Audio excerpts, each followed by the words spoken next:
Concept of the day. आज हम पढ़ने जा रहे हैं लीवर।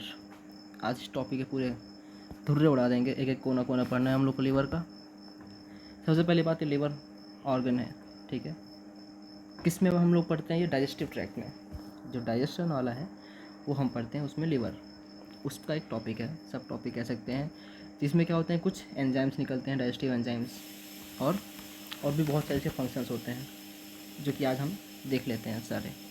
सबसे पहली बात, लीवर का वेट क्या है? 1.2 to 1.5 kg होता है। इसकी ओरिजिन कहाँ से हुई है? एंडोडर्म से। ओरिजिन से हम लोग याद है, एंडोडर्म क्या होता है, जिन लोगों को ना पता है हम ये बता देते हैं उनको, क्या कि जो एम्ब्रियोनिक स्टेज होता है वो क्या होता है, 3 सेल पहले होता है, क्या होता है, जाइगोट बनता है, जाइगोट से मल्टीप्लाई हो गया ब्लास्टोला बनता हो, तो फिर क्या होता है, उसमें क्या होता है, जब जर्म लेयर बनना होता है, यहाँ पे जर्म लेयर का फॉर्मेशन होता है, तो 3 लेयर सेल्स बनती हैं, एंडोडर्म, एक्टोडर्म और मेसोडर्म। इन्हीं से क्या होता है, पूरे बॉडी का जो डिफ्रेंसिएशन होता है सेल्स का, इन्हीं के थ्रू होता है। और अलग अलग प्लेट से, अलग अलग टिश्यूज से, एंडोडर्म, एक्टोडर्म और मेसोडर्म से अलग अलग ऑर्गन्स बनते हैं। तो वही क्या है, ये एंडोडर्म से क्या बनता है, ये लीवर बनता है। लीवर किससे बनता है? एंडोडर्म से बनता है, ये जर्म लेयर। फिर बता, आगे चलते हैं हम लोग। ये क्या है? लार्जेस्ट ग्लैंड है। ये क्या है? एक ह्यूमन ऑर्गन का, ह्यूमन बॉडी का सबसे लार्जेस्ट ग्लैंड क्या है? लीवर। सबसे लार्जेस्ट ग्लैंड कौन सा है? लीवर है। ओरिजिन कहाँ से हुआ इसका? एंडोडर्मल हुआ है। वेट क्या है? 1.2 to 1.5 kg। और ह्यूमन में लीवर क्या होता है? बाइलोब होता है। कैसा होता है लीवर? अगर इसका स्ट्रक्चर देखें हम लोग तो ये कुछ ऐसा होता है। कैसा होता है ये? ऐसा होता है, बाइलोब स्ट्रक्चर होता है। ब्लड सप्लाई कैसे होती है? हेपेटिक आर्टरी के थ्रू। वेनस ड्रेनेज कहाँ से होता है? ये वेनस ड्रेनेज कहाँ से होता है इसका? हेपेटिक वेन्स के थ्रू, ठीक है। लोब्स कितने होते हैं इसके? एनाटॉमिकल लोब्स कितने होते हैं? 2 लोब्स होते हैं, लेफ्ट लोब और राइट लोब, ठीक है। ये होता कहाँ सिचुएशन है? ये इसका सिचुएशन यहाँ पे होता है, हम इसको स्ट्रक्चर देखा जाए तो ये लीवर है, यहाँ पे क्या होता है, डायफ्राम होता है, ये लीवर, यहाँ पे हार्ट होता है, ये लंग्स हैं, ठीक है। ये कुछ राइट साइडेड होता है। इसको हम जैसे इमेजिन करना चाहें तो यहाँ पे लीवर है, और फिर इसोफेगस कहाँ से आ रहा है? ये इधर से इसोफेगस आ रहा है, स्टमक है, ये ड्यूडेनम। तो कुछ ऐसा है यहाँ पे। ये किस तरफ है? ये राइट साइड है। और ये ऐसे क्या है, क्या है ये, कैसा है? ट्रायंगुलर शेप में है। अब आगे चलते हैं।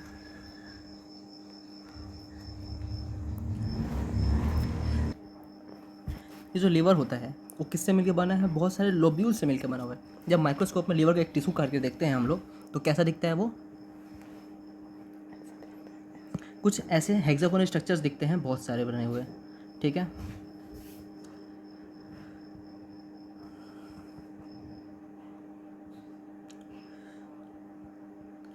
यहाँ पे क्या है, इसके ट्राइड्स होते हैं। ट्राइड्स देखने को हम लोग क्या कह सकते हैं, ये ट्राइड है।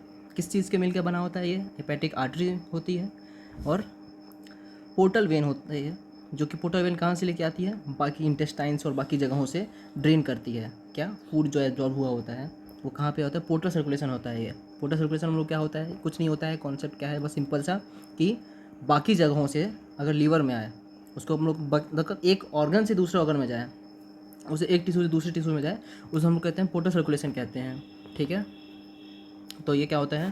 पोर्टल सर्कुलेशन कितने तरह के होते हैं? 3 तरह के होते हैं। ह्यूमंस में 2 तरह के होते हैं। कौन कौन सा? एक क्या होता है, ये लीवर पोर्टल वाला होता है, और दूसरा क्या होता है? ब्रेन में होता है। कहाँ पे? जो पिट्यूटरी ग्लैंड्स होते हैं, ठीक है। ये क्या कौन सा होता है? आगे क्या होता है? एंटीरियर पिट्यूटरी और पोस्टीरियर पिट्यूटरी। पोस्टीरियर क्या होता है? नर्व्स के थ्रू होता है, लेकिन एंटीरियर वाला किससे होता है? ये पोर्टल सिस्टम से जुड़ा होता है। ये इसका सर्कुलेशन में कैसे होता है? पोर्टल सिस्टम से सर्कुलेशन में ये जॉइंटेड रहता है। अब इसमें आते हैं, दोबारा वापस आ जाते हैं। और इसमें क्या होता है? तीसरा क्या होता है इसमें? Hepatic duct. हेपेटिक डक्ट क्या होता है हम लोग अभी पढ़ेंगे। तो ट्रैड किससे मिलके बना हुआ है? Hepatic artery, hepatic portal vein और हेपेटिक डक्ट। ट्राइड से आता है, एक तरह से कह सकते हैं हम लोग। अब एक बात है, ये हर चीज़ आने वाली नहीं है यहाँ पे, ठीक है। जैसे कि क्या, अभी देखते हैं हम लोग। ये हेपेटिक आर्टरी क्या हो रही है? ब्लड लेके आ रही है इसके अंदर, ठीक है। ये क्या है? कैनाल्स जैसे हैं, एक तरह से समझ लो आरओ का सिस्टम है, यहाँ पे प्योरीफाई हो रहा है यहाँ पर। तो यहाँ पे क्या होता है? इस कैनाल्स के थ्रू जाता है यहाँ पे, ठीक है। अब इसके थ्रू कैप्सूल में अंदर घुसा और यहाँ पे क्या होता है, ये क्या चीज़ है, ये है हेपेटिक वेन। ये क्या है, सेंट्रली क्या होता है, हेपेटिक वेन होता है। सेंट्रली क्या होता है, हेपेटिक वेन होता है। और ट्राइड्स में क्या होते हैं, हेपेटिक आर्टरी, पोर्टर सिस्टम, यहाँ से आते हैं इनमें जाते हैं। तो मोशन कैसा है इन सब का, ऐसा है, ब्लड फ्लो ऐसा है। और वो उसके जस्ट अपोजिट डायरेक्शन में क्या होता है, काउंटर करेंटली क्या बन जाता है, उसका प्यूरीफाई होकर के यूरिन यहाँ पे आ जाता है। तो यूरिन का सैंपल यहाँ जिससे क्या बन जाता है, बाइल सेल। जो बाइल सॉल्ट्स का फॉर्मेशन होता है वो उल्टा हो रहा होता है। और बाइल सॉल्ट्स किस में चले जाते हैं, हेपेटिक डक्ट में चले जाते हैं। यानी कि हेपेटिक डक्ट बाहर तरफ निकल रहा है और बाकी सब अंदर तरफ जा रहे हैं। ये अपन ऐसा समझ सकते हैं। यहाँ पे इसको यूरिन कहना सही नहीं होगा, मतलब ये यूरिया और बाकी सब चीज़ें जो हो रही हैं यहाँ पर, यूरिया साइकिल से बनता है, ठीक है। और नीथिन साइकिल कहाँ पे हो रहा है, सब ये इसी के अंदर हो रहा है, यूरिया फॉर्मेशन हो रहा है ये सब। तो ये सब चीज़ों का बात हो रही है यहाँ पर, ठीक है। तो हेपेटिक डक्ट का काम वो है। फिर ये हम लोग स्ट्रक्चर क्लियर हुआ। तो ये किससे मिलके बना हुआ है, ये हेपेटिक लोब्यूल से मिलके बना हुआ है। तो हेपेटिक लोब्यूल के स्ट्रक्चर को हम लोग अगर समझें तो लीवर का स्ट्रक्चरल और फंक्शनल यूनिट क्या है, हेपेटिक लोब्यूल है, जो उसको स्ट्रक्चरल भी प्रोवाइड करता है, उसके फंक्शन को भी यही मेंटेन करता है। अब हेपेटिक लोब्यूल कैसे होता है, अपन ने समझ लिया, ये हेक्सागोनल होता है। और फिर ट्राइड्स होते हैं, इसके कॉर्नर्स के एंड्स पे, हेक्सागोन से कॉर्नर्स पे, ठीक है। और ट्राइड्स क्या होते हैं, वो हेपेटिक आर्टरी और branch of hepatic portal vein और ब्रांच ऑफ हेपेटिक डक्ट से मिलके बना हुआ है। लेकिन यहाँ पे क्या होता है, ये क्या है, ये जो कॉर्ड लाइक स्ट्रक्चर है, हेपेटिक कॉर्ड जिसे हम कह रहे हैं, ये किससे मिलके बना हुआ है, यहाँ पे एक सेल्स जैसे ग्रेनुलर सेल्स में से लाइन में अरेंज है। इनको हम लोग क्या कहते हैं, ये बना किससे है, हेपेटिक सेल्स से बना है। हेपेटिक सेल्स यही ऐसे अरेंज होकर कॉर्ड सा स्ट्रक्चर बनाते हैं। अब क्योंकि हर एक ऑर्गन में जो कि स्पेसिफाइड बड़े ऑर्गन्स हैं, जैसे ब्रेन हो गया और ये लीवर्स हो गया और बॉडी में हो गए, इन सब में क्या होता है, जो डेब्रिस से बैक्टीरिया से बचाने के लिए क्या होता है, एक मैक्रोफेजेस होते हैं बहुत सारे। हर एक स्पेसिफाइड ऑर्गन के क्या होते हैं, एक स्पेसिफाइड नाम दिया जाता है हर एक मैक्रोफेजेस का। जैसे कि क्या होते हैं, यहाँ पे जो मैक्रोफेजेस होते हैं उनको हम लोग क्या कहते हैं, क्या कहते हैं हम लोग उनको, अगर किसी को पता है तो कमेंट कर सकता है। वो कफर सेल्स कहते हैं। क्या कहते हैं हम लोग इनको, कफर सेल्स कहते हैं। क्या कहते हैं, कफर सेल्स। ये क्या होते हैं, मैक्रोफेजेस होते हैं। वही ब्रेन में क्या होते हैं, माइक्रोग्लियल सेल्स होते हैं। क्या होते हैं, माइक्रोग्लियल सेल्स होते हैं। वही क्या होते हैं, लंग्स में भी होते हैं मैक्रोफेजेस, जिनको हम लोग क्या कहते हैं, डस्ट सेल्स कहते हैं। ये तो होगी कुछ जनरल बात। अब आगे चलते हैं हम लोग यहाँ पे। ये जो कैनलिक्यूलाई बन रहा है यहाँ पे, एक कैनल जैसा सिस्टम बन रहा है, इसको हम लोग क्या कहते हैं, ये किस लिए है, ये बाइल के फॉर्मेशन के लिए है। किस लिए है, ये बाइल के फॉर्मेशन के लिए है, जो किस में ओपन होता है, हेपेटिक डक्ट में ओपन होता है। और यही हेपेटिक डक्ट जो डाइजेस्टिव सिस्टम में हम लोग पढ़ते हैं, वो कहाँ पर चला जाता है, ये लीवर है, डायग्राम बनाना पड़ेगा। ये क्या था, लीवर था। यहाँ से क्या आया, हेपेटिक डक्ट आया, जो कि क्या लेके आया, बाइल का फॉर्मेशन हुआ कहाँ पे, यहाँ पे हेपेटिक से हेपेटिक कैप्सूल में, ठीक है। अब यहाँ से आया बाइल क्या, इसके अंदर किस में, हेपेटिक डक्ट में। अब यही बाइल हेपेटिक डक्ट के साथ किसके में जाता है, सिस्टिक डक्ट में। किस में जाता है, ये सिस्टिक डक्ट में, जो किस में ओपन होता है, ये गॉल ब्लैडर में। गॉल ब्लैडर क्या होता है, इसी के साथ अटैच होता है, लोब के साथ। तो यहाँ पे क्या होता है, सिस्टिक डक्ट ओपन होता है इसके साथ, और ये दोनों मिलकर क्या बनाता है, कॉमन हेपेटिक डक्ट। और कॉमन हेपेटिक डक्ट फिर यहाँ पे पेनक्रियाटिक डक्ट के साथ ओपन हो जाता है, और ये डुडेनम के सेकेंड पार्ट में ओपन होता है यहाँ पे, जो कि हमने पढ़ा जीआईटी ट्रैक्ट में अपन ने पढ़ा है ये। तो ये हेपेटोपेनक्रियाटिक डक्ट के थ्रू, कॉमन हेपेटोपेनक्रियाटिक डक्ट, ये इसमें ओपन हो जाता है एम्पुला के थ्रू। तो अब इतना समझ में आ गया। तो ये क्या हो गया, ये हेपेटिक डक्ट जो है वो ट्राइड्स में से क्या हो रहा है, वो बाहर जा रहा है देखा जाए तो। और जो बाकी क्या हो रहे हैं, पोर्टल वेन और आर्टरीज अंदर आ रही हैं।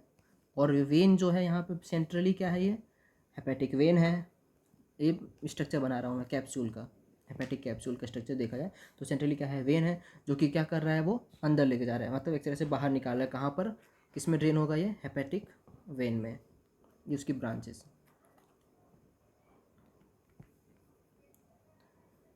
आप लोग स्क्रीनशॉट ले सकते हैं अगर जिसको लेना हो तो। अब आगे चलते हैं। ये सेंट्रली क्या होता है, हेपेटिक वेन होता है। ये स्ट्रक्चर क्लियर है। अब आगे चलते हैं। अभी क्या होता है, इस जो हर एक लोब होता है हेपेटिक सेल्स का, किस में अरेंज होता है, ये रो में अरेंज होता है। और किसके लिए होता है वहाँ पे, वो उसके लिए होता है मेनली स्पेसिफिकली। और क्या होते हैं यहाँ पे, कफर सेल्स होते हैं। बाइल का फॉर्मेशन हो रहा होता है यहाँ पे। कफर सेल्स हम लोगों ने समझ लिया, तो क्या होता है, हेपेटिक सेल्स होते हैं, जो कि कहते हैं फेगोसाइटिक सेल्स होते हैं हेपेटिक सेलोसाइट में। फिर मेन साइट ऑफ डीएमिनेशन होता है क्या, लीवर। डीएमिनेशन क्या होता है, जिनको नहीं पता समझ लें। डीएमिनेशन मतलब कि जैसा नाम है, डी मतलब क्या होता है, detachment of amino group. Deamination कह सकते हैं एक तरह से। जैसे मान लो यहाँ पे कोई अमीनो एसिड है, तो उस एमिनो एसिड से एमिनो ग्रुप को निकालना। तो एक एमिनो एसिड है, यहाँ पे NH2 जुड़ा हुआ है। ये अगर NH2 क्या हुआ, अब यहाँ से NH2 अलग हो गया और ये एमिनो एसिड अलग हो गया, और ये NH3 अमोनिया बन गया। तो ये बेसिक, ये क्या हो गया, एक बेसिक स्टेप किसके लिए होगा, ये अमोनिया का फॉर्मेशन होता है किसके लिए, यूरिन के लिए। अब ये यहाँ पे समझने वाली बात है, ये यूरिया और ये यूरिन दोनों अलग अलग चीज़ है ना। क्या होता है, यूरिया अलग चीज़ है और यूरिन अलग चीज़ें हैं, दोनों अलग चीज़ें एकदम। यूरिन किससे बन रहा है यहाँ पर, ये यूरिया किससे बनता है आगे चल के, ये अमोनिया किस में कन्वर्ट होता रहता है, यूरिया में, ऑर्निथिन साइकिल्स के थ्रू। ये अमोनिया कैसे हुआ, डीएमिनेशन से हुआ। ठीक है। यूरिन में क्या होता है, यहाँ पे यूरिन बनता कैसे है, वो फिल्टर होकर बन रहा होता है, उसको अपन यूरिन कह देते हैं। उसमें जब हम लोग एसिडिक सिक्रीशंस हो जाते हैं, वो जहाँ पे जो ट्यूबुलर सिक्रीशंस हो रहा होता है उन सब के थ्रू, और फिर एब्जॉर्प्शन हो रहा होता है, जो भी वेस्ट मटेरियल बनता है उसको हम लोग यूरिन कहते हैं, वेस्ट को कहते हैं हम लोग यहाँ पे यूरिन। ठीक है। उस वेस्ट में यूरिया हो सकता है। ठीक है। लेकिन ये दोनों अलग अलग चीज़ें हैं। अब आगे चलते हैं। तो डीएमिनेशन समझ में आ गया, एमिनो ग्रुप का हटना, यानी कि अमोनिया का रिलीज होना एक तरह से। अब डिटॉक्सिफिकेशन का काम भी करता है कौन, लीवर। जैसे कि क्या, टॉक्सिक जो भी होता है, हमारे दवाइयाँ हम लोग खाते हैं, इसीलिए क्या होता है, लीवर पे लोड पड़ जाता है दवाइयाँ इसीलिए ज़्यादा खाने से। क्योंकि वो क्या कर रहा होता है, उनको जो भी ड्रग्स हम लोग ले रहे होते हैं बाहर में, बाहर से बॉडी के अंदर, वो क्या करते हैं, उनको डिटॉक्सीफाई करता है इसीलिए। फिर एल्कोहल को डिटॉक्सीफाई करता है। ये क्या हो गया, इनके फंक्शंस हो गए। और क्या करते हैं, और क्या फंक्शन हो सकते हैं लीवर के, ये क्या करता है, सिंथेसिस का काम करता है बहुत सारी चीज़ें। क्या, ये हेपेरिन, हेपेरिन का नाम जानते हैं क्या होता है, हेपेरिन क्या होता है,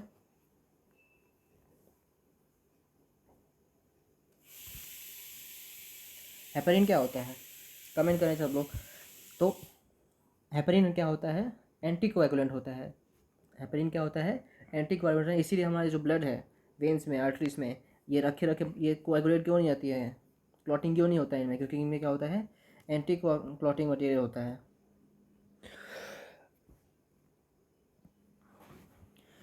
फिर क्लॉटिंग फैक्टर्स का भी फॉर्मेशन करता है ये प्लाज्मा प्रोटीन्स, जो कि प्लाज्मा में क्या होते हैं, प्लाज्मा 3 चीज़ से मिलकर बना हुआ है, सेल्स और प्लाज्मा प्रोटीन्स। ठीक है। और फिर बाकी तो उसके फ्लूइड्स है।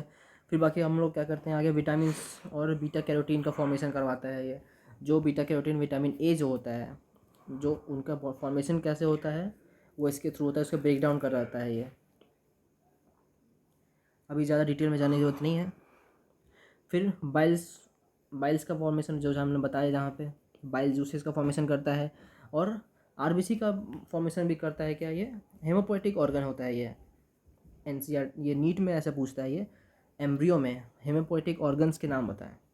तो एम्ब्रियो में क्या होते हैं, हेमोपोएटिक ऑर्गन्स क्या होते हैं, अर्ली में क्या होता है, लीवर होता है।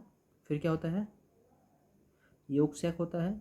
फिर बाद में क्या आता है, बोन मैरो हो जाता है। समझ में आ गया। ये क्या है, हेमोपोएटिक ऑर्गन्स है। ठीक है। और फिर योग का फॉर्मेशन करता है एग में, क्योंकि एग का योग किससे मिलकर बना होता है, एल्बुमिन प्रोटीन से। और ये सभी तरह के प्रोटीन का फॉर्मेशन कहाँ करता है, लीवर में होता है। आज के लिए इतना ही। अब सब्सक्राइब कर दें चैनल्स को, लाइक करें, और थैंक यू।